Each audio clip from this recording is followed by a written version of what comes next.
Hello, everyone, and welcome in to the latest NONA Sports Cast. It's the second one of the season. Thank you so much for joining us. Today, I have a very special guest sitting across the table from me. If you've watched Tampa Bay Rowdies, if you've watched UCF Knights soccer, if you've watched CONCACAF as well, you've probably heard this man on the call. He brings the humor, the passion, the excitement to the game. It's none other than Ryan Davis. Ryan, how are you, my friend? Thank you very much for having me. Absolutely. It's great to have you here. I know you've been busy, so thank you so much for your time. Sure, anytime. How have you been recently? Let's start there. Doing good. Had a bit of a rest over the Christmas or Very good. holiday season. Yes. And getting the season back going again, at least the soccer season. So started kind of knocking off the rust and going through the broadcast again. Absolutely. It's definitely, you need a rhythm, right? And you to do. get going in the new year, it's great. I know you've been involved in a lot of CONCACAF games. Yeah. Of course, USL is starting soon as well, so we'll Yes. get into that a little Sure. later. But I want to jump right in, Ryan. I'm going to ask you kind of a sentimental question. Okay. When you hear the word football, right? What does that mean to you? What does it spark in you? Joy, dreams, Yes. camaraderie. Yeah. Those are some of the things that come along with that sport. When I say joy, the first sport I ever played was soccer. Right. My dad was very much a sportsman. He actually played professional sports. He played cricket professionally. Okay. Excuse me. And if he didn't play cricket, he would have played soccer professionally. He was that sort of athlete. Right. So when I was a little boy, I was a little overweight. When I was like 2 or 3, really enjoyed food. And my dad saw me and said, he looked at my mom, his wife, and said, enough is enough. Right. He got me a little ball, bouncy ball, and he gave me the ball. And I guess genes just kicked in. Wow. So I just had to follow the ball, kick the ball on the wall. He would play with me. Yeah. And I just started to move and just enjoy being around a ball. And a soccer ball was the first ball. So it really just became second nature to be around it and enjoy it. And that's the beauty of it, right? You don't need to have a full length pitch. No. All you need is a ball. All you need is not even shoes, even, right? All you need is a ball and somewhere to be, and you could play against the wall, right? Or you can play with buddies and stuff. So that's the beauty of the sport, I think. Well, that's one of the reasons they call it the people's game. That's right. Because it's played in the most expensive areas of the world, the palaces, if you will, in Europe, Yep. all the way to the beaches of South America, where right. in poverty. Yeah, So- it's unbelievable. Billions of people play it, and it's for a reason, right? I like to call it almost like an addiction in the best way possible, right? You keep coming back for more, and it's incredible in that way. Let's go back to the start, Ryan. Where are you from? And I've always sensed an accent from you, but I've never been able to pinpoint it. Sure. So where are you from, and how did that love? Of course, you touched on it already, but maybe go into your parents more and the influence they had on you. I'm from Trinidad and Tobago, Trinidad. the most southerly isle in the Caribbean. We're 7 miles off of Venezuela. Beautiful. So we have the population is a mixture of Africans and Indians, East Indians. Okay. And then because we're 7 miles off of South America, we have some Spanish culture mixed into the island as well. My parents from Trinidad and Tobago, but the ancestry goes way so far back that it's almost untraceable.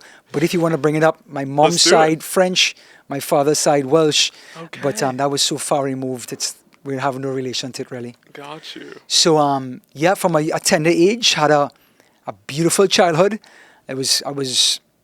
Me and my sister, we were spoiled because we lived in a beautiful home on the foot of a mountain in a neighborhood. What was it called? Yeah. It's called Blue Range. Okay. And Blue Range at that time was very much middle class. Gotcha. And there were a lot of kids my age that just moved in almost simultaneously. And so I got to grow up with a horde of boys my age or older. I was one of the younger ones. So I was never bored. I always had a neighborhood to roam around, and I had friends to play with of different ages, and we played soccer, football, cricket, basketball, tennis, anything we could get our hands on, marbles, video games. In the 80s, that was pretty limited. Right. But anyway, I really had a dream childhood, and it was centered around sports. Table tennis was really a feature in my life at that point. My dad got us a table tennis board. So my house kind of turned into like a community center. There was table tennis on the right-hand side in the garage. In front, there was a soccer field, very small. You played small goal. And on the left-hand side, there was a strip of concrete, and that was the cricket pitch. So it was like sports all day long in my house. So, yeah, I was blessed. And I have so many friends and great memories from Blue Range. And so that's why I have such an affiliation to sports in general. That's unbelievable. That's any kid's dream, right? It you had everything right there. It's beautiful. So when did the United States come into the picture? When did you end up leaving Trinidad? So my formative years were in Trinidad. I went to high school, finished at around 17. I worked in Trinidad for 3 years, and I left when I was 20.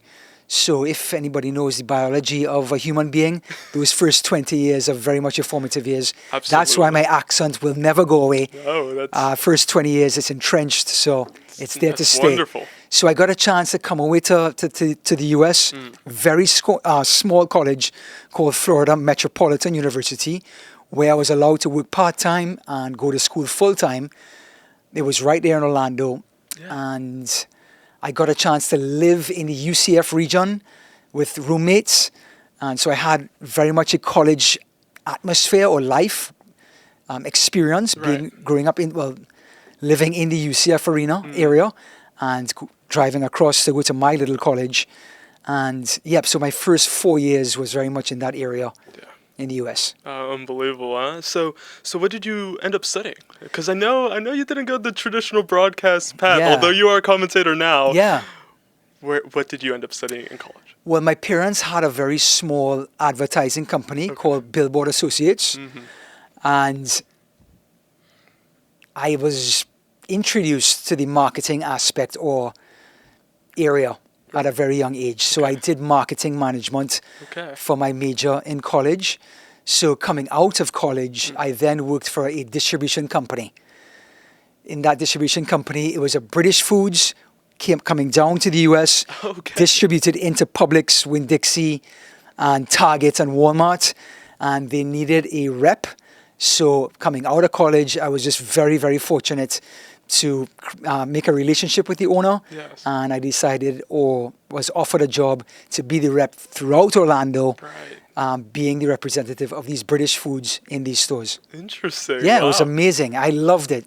Incredible. And I've heard you've spent a lot of time there, right? You spent 17 years with that company. I actually got my green card through the company. That's incredible, it was a mutually beneficial relationship between myself and UK Imports. Yeah, so it opened up doors for you, right? It wasn't like a stagnant job, right? Because a lot of people are in that situation, right? They work their 9 to 5. They don't find joy in it. They don't find that extra thing they were looking for, right? But it seems like that was not the case for you.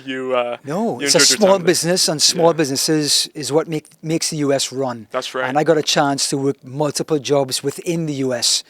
So, within the small business. That's right. So it offered me a lot of experience. Yeah, absolutely. And so then you leave UK Imports.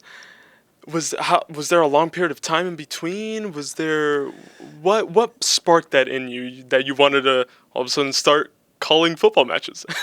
Well, I always wanted to be a commentator, so I put that dream aside. And coming from an island where there are limited opportunities, people are a lot more pragmatic. So the internet in the 90s wasn't as well established as it is now. So you would have to go through a very defined channel to get into the sport broadcasting arena. So at that time, I just worked on the business in marketing, made a living. That's right. Found my wife, created a family, but it was always in the back of my mind to follow my dream to be a sports broadcaster. And when I hit later on in my 40s, I looked at my wife and I said, I have to follow my dream. And she totally understood. She's very much like me, big picture. And what I did is that I stepped out after I made the decision to follow my dream to become a sports broadcaster, and told everyone. And once you put that message out into the universe, it has a funny, it's very awkward and funny at the same time. but it's somehow that comes back to you. And I'll just give you a quick example, Edgar. If I tell you, Edgar, you know what, man, I really want to become a sports broadcaster. Do you know anyone in the industry? Even if you weren't in the business, your subconscious then accepts that message and starts looking for a solution. So even you're going about your everyday life, Edgar, in the back of your mind, you are trying to figure out a solution to help Ryan get a connection in that industry. 100%. So as soon as you come around someone within that industry, you're like, Ryan asked about that. I got to make a connection. Yeah. So once you put it out there, humans have this ability to connect the dots as we go along. So it's amazing how it all starts to come together. It's incredible. And I have a perfect example of that too. When I was in high school, senior year of high school, I used to volunteer at the discipline office. I used to be at the desk, do my work, whatever, right? And the school resource officer used to always walk in. And one day, just out of the blue, he asked us, what do you want to do for your career, right? And at that point, I was kind of established in my mind. I want to get into sports. I want to be in sports media. Yeah. That's all I want. Sure. That's all I wanted back then. That's all I want now. Yeah. And he brings up a name that I know you are very familiar with, Rini Ngolia. He was like, let me call him up right now. And I was like, ESPN broadcaster, you're just going to call him now? Like, what is happening? So he steps out of the office. He comes back. He's like, he's okay with me giving, you his contact, right? And it went from there. And it's unbelievable. It really is who you know, right? And it's such a big thing, networking, meeting people, and like you said, getting the word out. It's so important because you never know who you're talking to. No. And like you said, you don't know who they know. Tell everyone. Right? A friend of a friend of a friend Yeah. may know somebody in the business and Exactly. can link you. And just to get you a start, a foot in the door. I was talking to another sports broadcaster and we're just shooting the breeze about the industry. And people look at Hollywood and the music industry and talk so much about being such a fraternity, sorority, whatever you want to call it.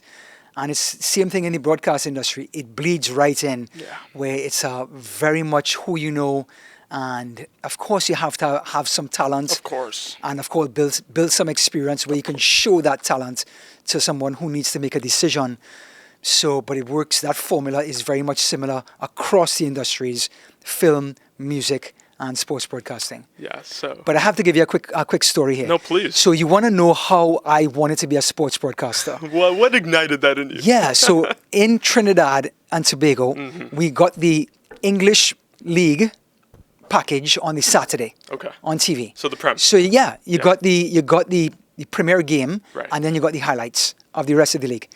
And so England was on a Saturday, and Italian football was on a Sunday. Serie A, okay. Serie A was the place to be, 80s into 90s. That was the peak of Italian football. Amazing. The best talent. So England at that time, Liverpool was the best. We'll get to that later. Liverpool was the team that was being featured. Kenny Dalglish, Ian Rush Oh my goodness. was on there on Saturday. And when you see a winning team like that at a tender age of, 12, That's you're the like, best thing you've ever You're like, seen. well, that's the team I like. That's the team I want to see every week. Yeah. So I did that, and I started to follow Liverpool at that time.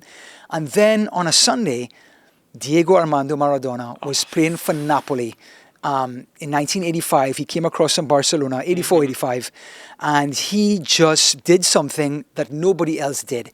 He was the best player in the world that played for a mediocre team. And if anybody watches soccer or just sports at this time, that's an anomaly. It is. The best player plays for the best team and has the best players around him. He didn't. And I'm going to segue to that eventually, but that's why he's in the discussion of being the best player in history, because what he did in a short period of time amounts to what players did in a longer period of time, but what he had was substance over length. And you know another thing too that just makes his achievements so incredible? Back in the day, you needed like studs up to the knees to get a foul called on you. Yeah. And he still persevered through that. And I don't know if you've watched Copa 90. They made a documentary. They were on the ground in Argentina for the World Cup in Qatar. And they documented the passion of the Argentinian fan, right? And the love they have for their national team. And it took me aback. Like, I know Maradona is like revered in Argentina. Yeah. But to the level that they showed, I wasn't even aware of it. It's like a god. Yeah, it really was. He's incredible. Maradona, he played the game like it was a romantic relationship, Yes. right? So he danced on the ball. Quite literally. Yeah, and we're going to get into modern soccer and how that's sort of leaving the sport. But what he did on the pitch, everybody in the stands stood up on their feet when he got the ball.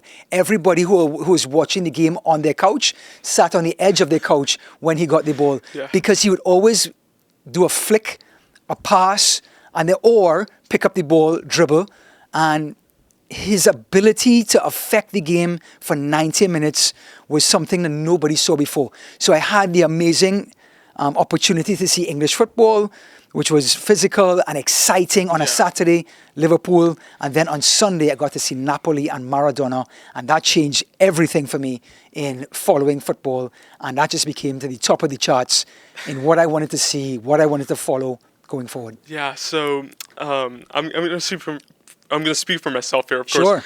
You know, watching games as an aspiring commentator, I like to put on mute and then commentate to myself. Right. That's what I did growing up. Even now, still, I still, try to practice, try to stay warm. Good, yes. Was that the same for you? Like, did you commentate to yourself? Did you, like... Well, I have to say this. You do. When I was really young and the English League was on TV, John Motson, he's known as Motti. Legendary. And so that's the voice that came into my psyche. So I would take the ball on my own and kick the ball against the wall, and I would replicate moments in the match. And I would commentate trying to emulate John Motson. I knew you would. Trying to emulate John Motson. And in the 80s, people know Martin Tyler now, who is very old. He's in his 70s. And he's still going? Still going. But in the 80s, he made his debut. That's right. Getting to call Serie A remotely. He wasn't at these games. Yeah. But he would call Maradona, Napoli, Inter Milan, AC Milan, the biggest league. Martin Tyler, I have John Motson on a Saturday and Martin Tyler on a Sunday. And those are the two names that just really stuck with me and who I wanted to emulate. And there were a lot more commentators that I wanted to emulate. But yeah, that was the first two. Those were, and probably one of the greatest two.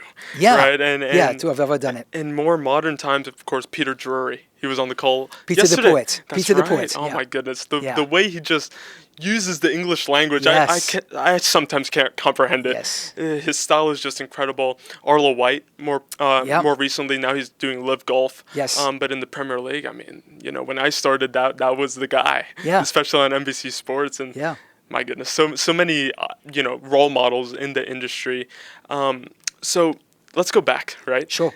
You said, so I brought up Rini Ngolia. Yeah. What does he mean to you? Because I know he played a massive role in getting your break. Well, I talked about putting it out into the universe. That's right. And when I told all of my friends, I'm very lucky, very spoiled person to have a large network of friends. And when I just was telling everybody my story, what I wanted to do, one of my friends, she's a girl, she, again, the example I told you, Right. it clicked in her brain, hey, I go to a gym on a Saturday morning, and one of the people I work out with is a guy, a former NFL player. The most and random now stuff. he's in ESPN. He does college game day. He's an a college game day broadcaster. Can I connect you two? I'm like, sure, I'd love to have a conversation. Rini and Goglia. So we meet down in Dunkin' Donuts, right near the Pulse Club, right after the catastrophe that happened there. On Orange Avenue. On Orange Avenue. Yeah. And we sit there in the Dunkin' Donuts. It's a Thursday afternoon, Friday, must be about 5 o'clock. Rini at that time, he got hurt in the NFL. He turned to be a police officer and then did broadcasting. So he was doing two things at once, just like I'm doing right now. Right. And he was teaching me about what he was doing and how he was doing it. And he put me on to Drew Felios, a friend of his, who is a broadcaster for the Tampa Bay Rowdies, That's right. but also for ESPN. And he gave me Drew's number. He said, give Drew a call. I gave Drew a call. We spoke for, I would say, close to 60 minutes, talking about the industry. Drew is so generous with his time, just like Rini. So there's this underlying sentiment that you really have to pay it forward when you're in the industry. So that's what we do. That's what they did for me, and that's what all of us should do in the industry. That's how it works. Yeah. So Drew was super generous, and he said, you know what, I have nothing for you now, but maybe somewhere down the road I'll have something. And then 4 months' time, the Tampa Bay Rowdies needed a color commentator. That's right. And he called me up and he said, hey, Ryan, I don't know anything about what you have to offer here, but there's an opportunity. Would you mind coming down to the studio and auditioning for this role?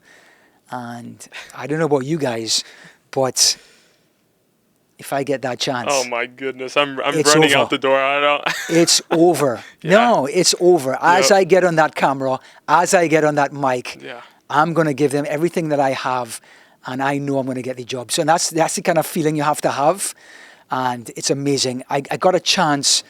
It was down in Broward Stadium, cricket. It was a big international game. It was West Indies versus India, I think. That's as big as it gets in Huge cricket. in Yeah. cricket. And I got a chance to, I was just kind of hanging around the booth. And a guy said, hey, you want to come in and just be a part of the radio for 5 minutes? I'm like, sure. And I just turned and I just looked outside and I said, here begins the rest of my life. And I turned on the microphone and that was it. And that's the sort of feeling and attitude you have to have. Right. This is it. There's no turning back in any opportunity you get. Yeah. And that's it. And being available. Yes. And being available. I remember when I met the UCF PA announcer for football and basketball, Jeff Sharon.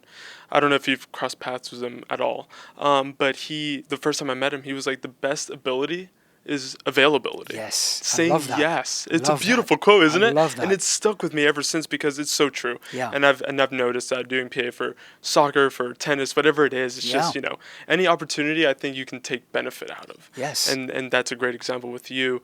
Around what time period was that? When was So that was about 2025. Yeah. I would say 2017. So 8 Okay. years ago. So fairly recent. Fairly recent. So 8 years ago, it all started for me. And I did a lot of work for free. Talk about availability. I did announcing, not commentating on basketball. I did work with Rollins College for free, calling their soccer games. Okay. Whether it was color commentary or play-by-play, did both of them. And then again, I got the chance to create a little bit of a reel. That's right. Doing free work. And then when you get that reel, you can show people what you can do. And that's when you get gigs that pay you. That's right. Yeah. That's right. And it all progresses from there. It snowballs. Yeah. And so you actually segued perfectly into what I wanted to talk Sure. about next. So in the UCF booth, it's tight in there. You have your the score, the PA announcer, and you would literally be right on my left side. Right? Let's make it clear. The emphasis in UCF at this point is not in the soccer booth or structure. Maybe in the future. Maybe in the Maybe future. in the future. We'll bring it up Yes, too. yes. I'll make a phone call or Yes, two. yes. But like I said, so we would be together, and I've seen you do both color, which is primarily what you do, Yeah. but also some play-by-play. I know you Yeah. hopped on the play-by-play for some women's game last season. Yes. Talk about your prep work. How does that look like? When does that start ahead of a match? And is there any difference between play-by-play, color commentary? Of course, there is a difference. There But in is. terms of your prep, let's start there. Yeah. Preparing for a game for play-by-play usually starts, I would say, about 4 days before. Mm-hmm. You always start big story. What's going on? Let's use college, for example. Yeah. What's going on in the conference? What's going on with the school?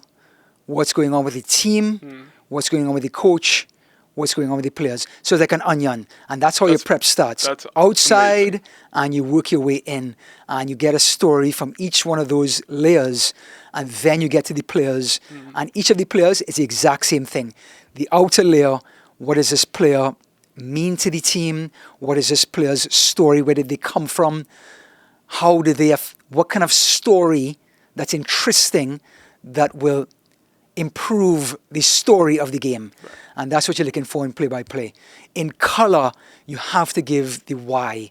So if Edgar is doing play-by-play and Edgar says, Andrews gets to the byline, whips in the cross, and a header goes over bar, then I would step in. Andrew's ability to continuously take on defenders and get by the defender is what's making the difference right now and providing service to the forwards. You have to give the why to Edgar's description. Right.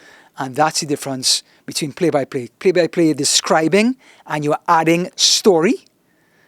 Color, you're just giving the why and how that play just unfolded. And ideally, those two work hand in hand, right? Yes. And again, I'm going to use UCF because I witnessed that. I was there. You and Evan Weston, the Orlando City, I believe he does the radio now. Yeah. When was the first time you worked with him? Actually, for UCF. Okay. So I was doing color for Coach Mark Daniels. He was doing play-by-play for UCF. That's right. Legend. He brought me into UCF. Thank you, Coach. That was the opportunity. Again, a remarkable person. He pays it forward. And when I got my chance, I started to work with multiple play-by-play commentators. And then Evan got an opportunity. Evan was working with Stetson, and UCF needed a play-by-play. He stepped in, started to work with Evan, and created a relationship. That's right. And it's hopefully going to continue for many more years to come because, UCF Knights, I believe, last season was a bit of a dip compared to the one prior, right? Yeah. Of course, in 2023-24, right? It was, number one ranked in the nation, How was covering that team then? Because that is one of those things where it's just like, the first time a UCF athletics program had ever been ranked number one, and it was men's soccer. So how was that experience for you? Well, I'm a bit of a romantic, and luckily for me, Coach Calabrese is a romantic as well for the game. So covering UCF, we have the best job in the world. Absolutely. The guy tries to emulate Pep Guardiola, which is this inventive soccer, two-touch, fluent throughout the back to the midfield to the forwards, constant movement, and it's so much fun to watch and to cover. So when UCF had that team clicking on all cylinders, healthy, and all the players were at their prime, just seeing it all come together and just seeing Coach Calabrese get that reward because what he puts in and what he's a teacher of soccer. Absolutely. And to see him teach his teachings come to the forefront and come to that high point was just a joy to cover and a reward for the coach on the sidelines as well. Yeah, an unbelievable time for UCF. Yeah. And of course, he also produces great talent. We've seen Luca Dorado. Now he's with Birmingham Legion in USL. I saw he scored his first goal there. It was a penalty kick. Best of luck to him. Yep. Anderson Rosa as well, Colorado Rapids, 2 at the moment. Yep. And I'm sure there's going to be many, many more in the future. So you do college, but you also do under 17 CONCACAF, which we'll get into. Yep. Or actually, go into that now. How's that been? When did you start with the CONCACAF? Great. CONCACAF I've been doing now for about 2 years. Okay. And I cover from World Cup qualifiers for men, World Cup qualifiers for women. I do the under 20s, the under 70s, under 15s. Wow. I do futsal. I do beach soccer that's coming up in about a month's time. That's right, yeah. And CONCACAF has really spread their wings and created a platform for all the members of the federation to play on a platform, on a stage. That's right. Whether you're a minnow, the lowest team with a population of just over 500,000, or America, where you're talking 365 million people. Exactly. And that team will play this team between under 15s all the way up to the grown-ups. That's right. Yeah. So, I know we saw an incredible result recently, the biggest in U.S. History in any level. Yeah. 22-0. 22-0 against the Virgin Islands. Because I covered U.S. under 17 team last night. That's right. I had to prep for the game, and just to let you know, it's the second highest score in the history of soccer, 22-0 over the U.S. Virgin Islands. Yes. The highest is Australia beating American Samoa 31-0. U.S. broke the record within the region, and the second ever highest ever, most goals in a half, 14, while Australia had 16 against American Samoa. Talk about prep. Oh, you have to, yeah. So you just proved me right there. Yeah, Thank you for that. Yes. No, but it's incredible. Like, these are scores that you think you'd never see. Yeah. Right? And 22-0, look, as outrageous as it may seem, is a testament to the growth of the sport in this country. Absolutely. USA, I could actually give it a number. I can actually give it a decade or a few decades of when this thing changed. Mm-hmm. All right, I'm going to show off my age. So from Trinidad and Tobago, TNT in the 80s, very talented. They hit above their weight, to use a baseball term.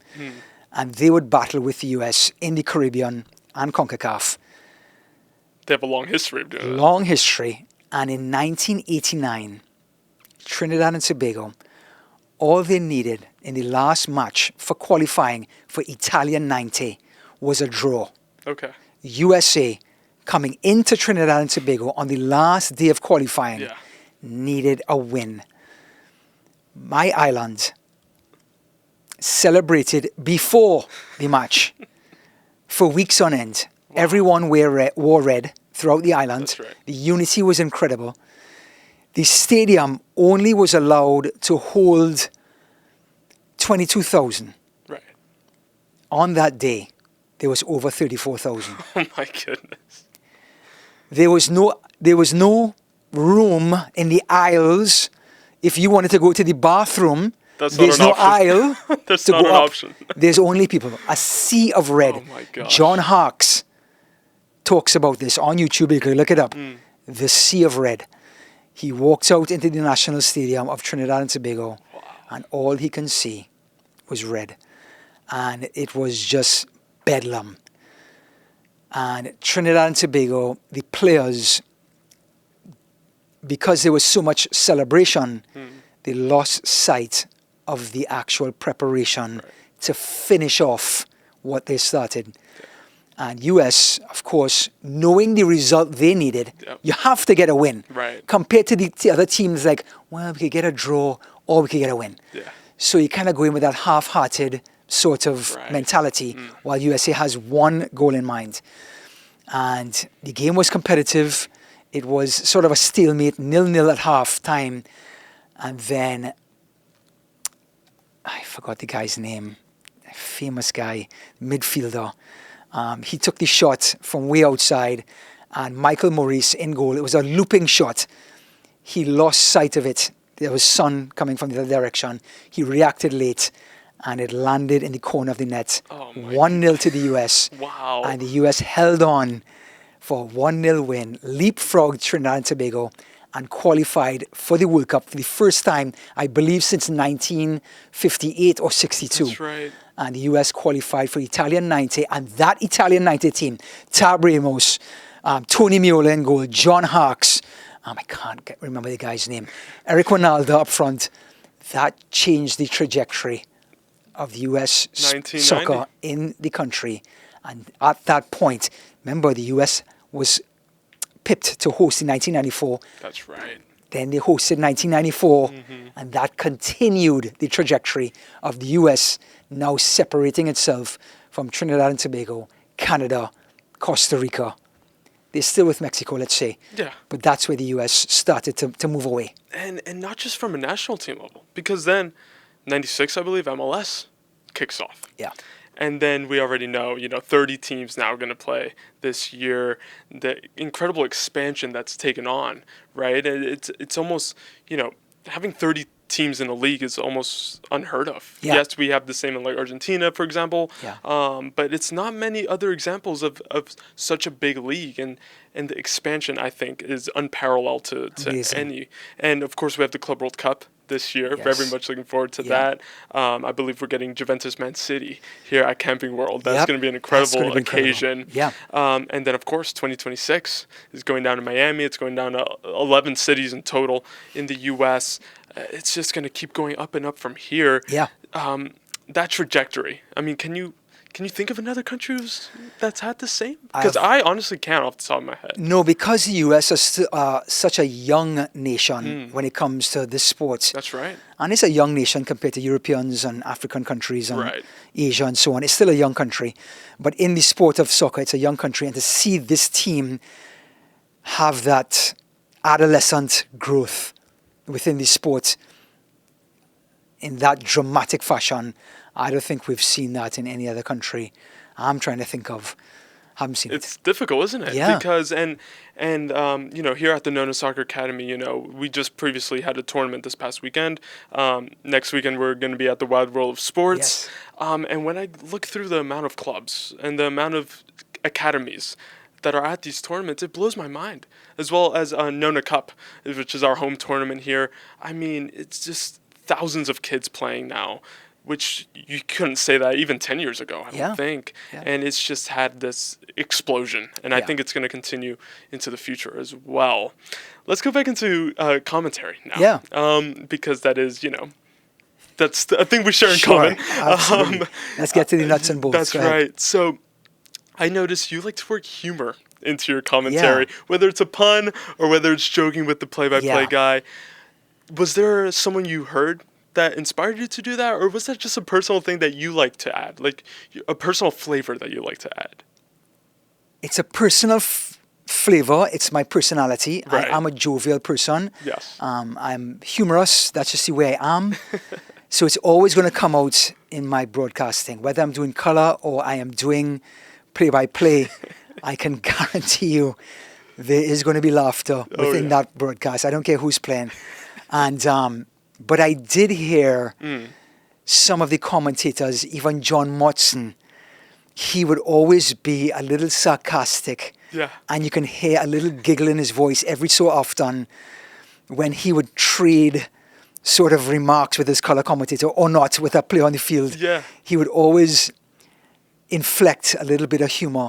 And that stuck with me. And please, whenever you're doing commentary in whatever sport you're doing, please let your personality come out eventually. I'm not saying your first broadcast, you're just going to be yourself. And no, you're just going to be so nervous getting through the nuts and bolts. And that's perfectly fine.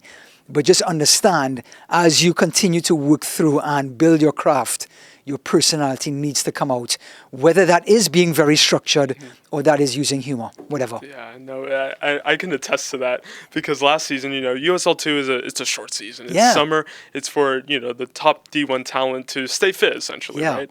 And so I did 6 games, and I can assure you that I was sweating. I was nervous. Yes. But as you should. Yeah. Of course, because you want to do well. Absolutely. You want to do well. And by the end of it, actually, I'll share this with you because the last moment of our last game at home this past season was against Brave SC from the Villages, our main rivals in USL2. It was 1-1 heading into the we were in injury time, so 93rd, 94th minute. Yeah. A corner comes in. I'll actually show you the video. I haven't shown you yet, but I'll show you after this. And it was a last-second goal. And so we just start screaming. We start jumping in the booth. It was actually a broadcast trailer that we had on the side of the pitch because we're talking USL2, right? And you work with what you've got, right? Yeah. And it was just one of those moments that will always stick with me, right? Even if it was my first season doing it, even if it was USL2, which people might think, whatever. Yeah. That's the biggest thing, Yes. here, right? Yeah. And so that's one moment that will always stick with me. Is there a moment that you've experienced like that? A last-second winner, an emotional moment? I'm kind of putting you on the spot here. Yeah, that's okay. But can you recall a moment like that? Because that is, going back to the beauty of football, I don't think any other sport allows you to that outpour of emotion like it did on that night. Yeah, I was very fortunate when I got into the Tampa Bay Rowdies organization when their trajectory turned. Yeah. And they got an incredible coach called Neil Collins, Right. Scottish coach, and he took over the mantle and changed the trajectory of that team. And the team competed right to the end, always got to the Eastern Conference Final or the USL Championship Final. Right. And it was the Eastern Conference Final against Louisville. And that is, if you know anything about USL Championship, the Tampa Bay Rowdies and Louisville, they are the 2 rivals in the East. Right. And this is the final, and the Rowdies were down 2-0. And they came back. They got 1 goal, and then they were in the 93rd minute, and a ball was chipped in. We call it hit and hope. Yeah. He just hit and hoped somebody got on the end of it. Like the Tarkovsky goal yesterday. Right. The cross in was, Yeah, let's see what happens. hit and hope. Yeah. And is who wants it more? Yeah. One of the players for the Rowdies got up, headed across the face of the goal, and a famous player called Lucky Mkosana. The guy's name is Lucky, yes, from Zimbabwe. Coincidence? Lucky Probably not. Mkosana. And my commentator, Drew Felios, did a great job just building the play up and calling the goal. Lucky tapped it in on the line. Crowd goes crazy. This is to equalize in the final, in the injury time. And we're going crazy in the booth, and we're grabbing each other, and I just belted out. We can no longer call it Johnny on the spot. It's now Lucky on the spot. And that just came out of raw emotion, and that was just a call that now when I'm in Tampa, somebody says Lucky on the spot when I pass. Wow. And it just stuck with the fan base, and it just came out of raw emotion. So yeah, that was one of those moments that was just, it just came to the surface. And talk about lucky. Yeah. Right? Being a commentator means, expressing that joy. Yeah. Because I see it as like, we're fans of the sport. Yeah. But we're lucky enough to have a mic in front of us. Yes. Right? Yes. And we're lucky to, whether it's 10 people watching or thousands of people watching, that's the goal of it. You want to express that emotion, express the passion that we share for the sport. Yeah. Of course, in a professional way, Yeah. but in those moments, you're allowed to. We you're allowed to run wild. We have a sandbox to play in. You Yes. can't go past the boundaries, right? Right. So within the boundaries, you can play.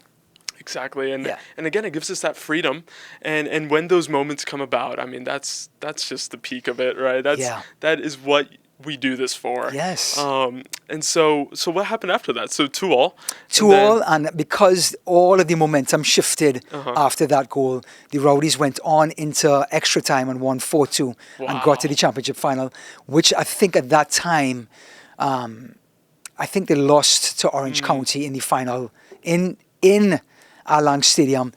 Very disappointing, but nonetheless, it was a heck of a season. I'll give you a fun fact, actually. NONA FC played the Rowdies Yeah. in the U.S. Open Cup. Were you on the call for that game? I was not. No, okay. No. Okay, but I do know that. I wanted to put that in there because in the first round of the U.S. Open Yep. Cup, I mean, you get these teams from USL2, from other leagues Yeah. of this level, and I think we only lost 2-0 that night, and it was one of those things where it's like, wow, let's talk about cup football for a second. Sure.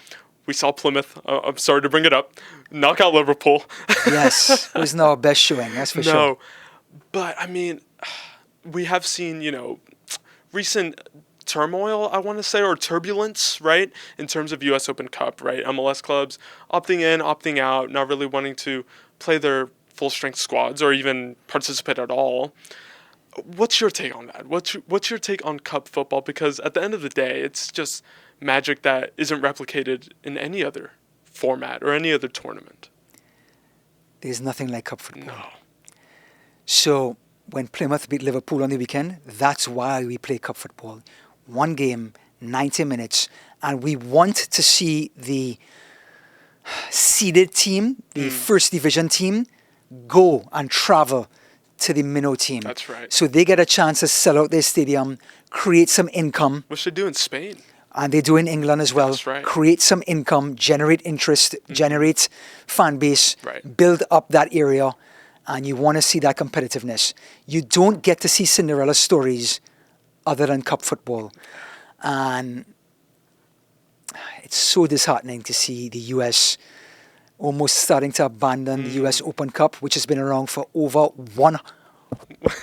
100 years, and the new Champions Cup. Right. Brand new package. Oh, it's a brand new present. Johnny come lately. It's like, US, come on, man. Yeah. When you walk through the streets of Rome, the architecture has tradition. That's right. It's old.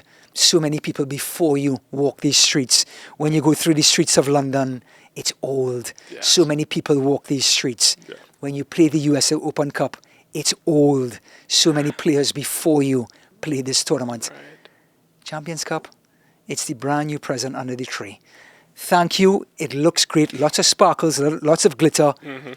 But it doesn't have that tradition. And you can't buy tradition. No. Sorry. No. Money can buy a lot of things, but it can't buy 100 years. 100 years of tradition. No, and we constantly bring that up when it comes to soccer academies here, right? So, for example, NONA was only formed in 2016. Mm-hmm. And so when we talk about building a fan base, for example, well, clearly it's not going to have the same following or the same, following, right? As a club formed in the 1970s, for example. It's something that only comes with time, and it only comes with building that culture, right? And I think cup football, it's just unique in that sense. You spoke about Rome, you spoke about London. What's your favorite place that this sport has taken you? I was very, very fortunate 5 years ago, just before COVID-19 erupted. Yeah. In China or in that part of the world. Yes. My bucket list was to get to England, so I went with my best friend, who is a Manchester United supporter. Oh my goodness! And he's from the I can island. imagine. He's from my island, and we hung out in Orlando, and we're very close friends. Mm-hmm. And we said we gotta go, and we went to Old Trafford to watch Manchester United play Norwich.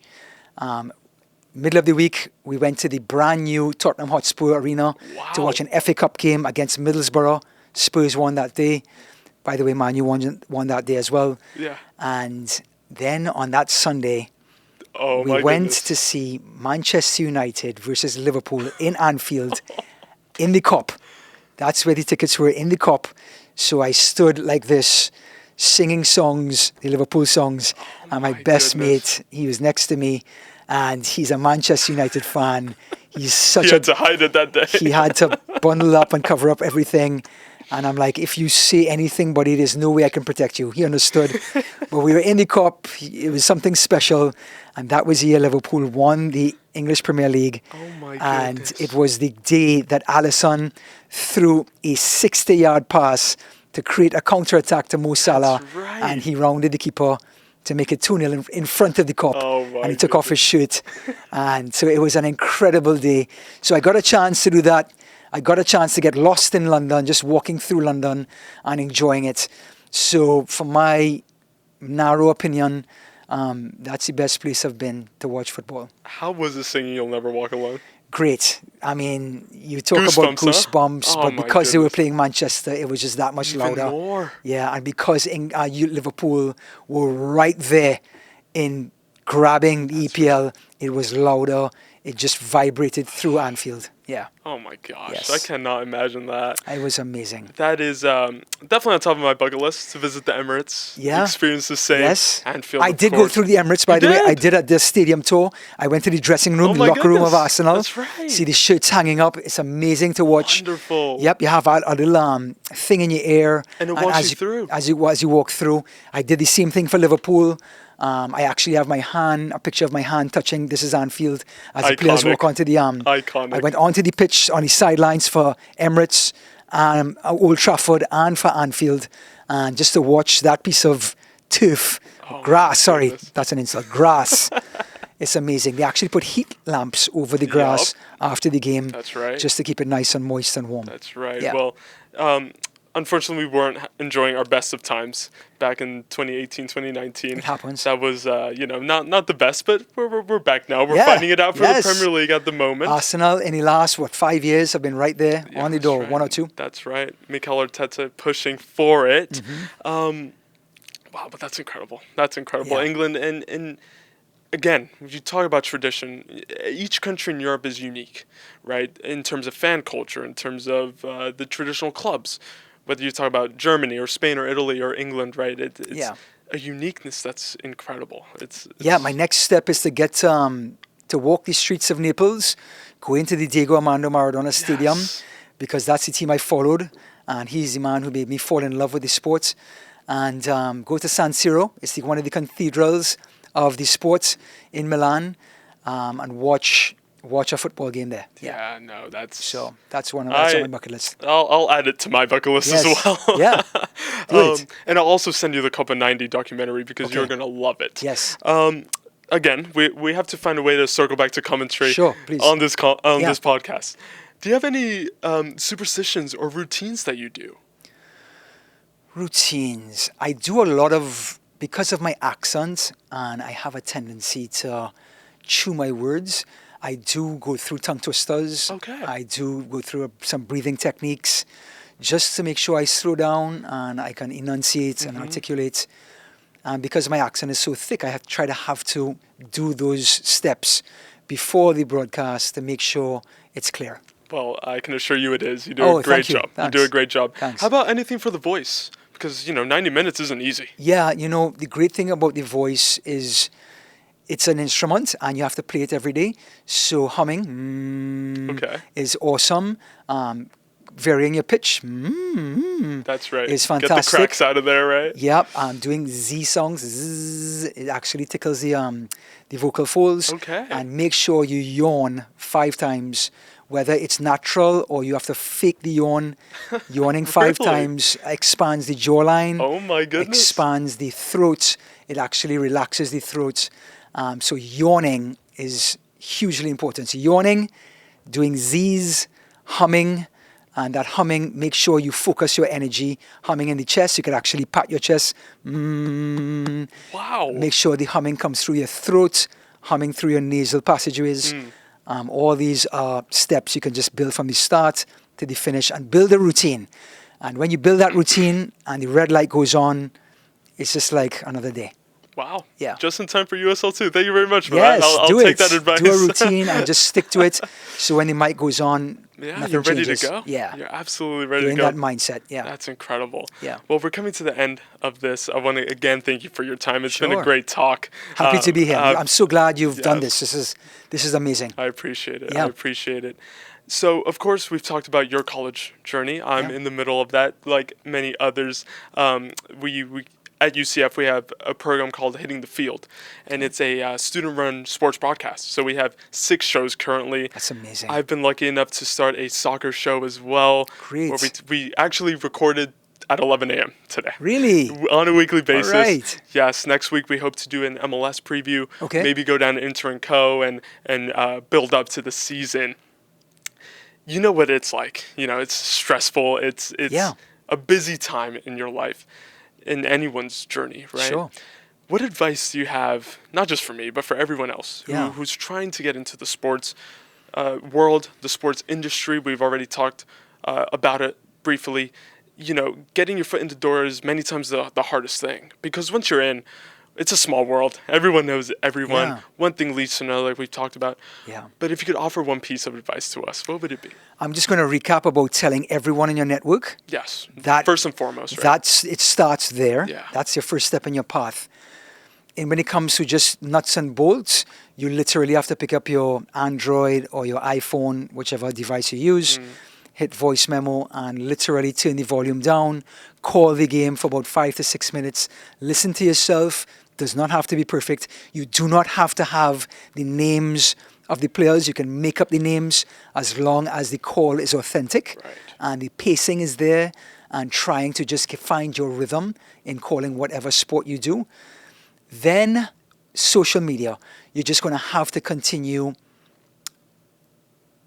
posting articles on whether it's the Arsenal playing whomever this weekend and your input on it. Right. Make sure everybody knows that when it comes to this subject matter, that you're the person that they should turn to. So they start to affiliate the subject matter with the person. So networking, building with your voice, calling a game on your phone, listening back to it, social media, posting articles, whether it's on LinkedIn, Instagram, Right. Facebook, whatever one you want. And keep reminding people that you're the person that's not in charge, but you can refer to on these subjects. That's incredible. Thank you for that, because I'm sure that's so valuable for all of us, because it's tricky to navigate it. It's Yeah. tricky to, and sometimes you can feel stuck, right? It's like, Yeah. oh, I'm not finding the breakthrough yet, or I'm not finding the opportunities. But doing those things puts you in the best position, and that's the goal. It does. That's And the just goal. to let everyone know, I'm not getting the opportunity. I can't go on anymore. Mm-hmm. Listen, I use a quote from a movie to remind myself when there are days like that, there are times like that, it's not how hard you can hit, it's how hard you can get hit and get up and keep moving forward. That's how you win. Not how hard you can hit, not how great your call is or how you got that opportunity. It's how hard we're going through that time when you're not getting the opportunity, but you can get back up, continue to take these steps that we just talked about and keep moving forward. That's how you win, not only in broadcasting, but that's how you win in life. Full stop. Can I hit you with another deep quote? Please, now that we're in this, let's do it. that we're in this mood, I heard this once, and it's something relatable, not just to college students, Sure. but to anyone. And it's about procrastination. Yeah. Because many times we put things off, and it's Sure. like, oh, I'll do it later. Eventually, you might never get to it if you don't do it Yeah. now. And it was, procrastination is the assassination of all destination. Yes. Isn't that?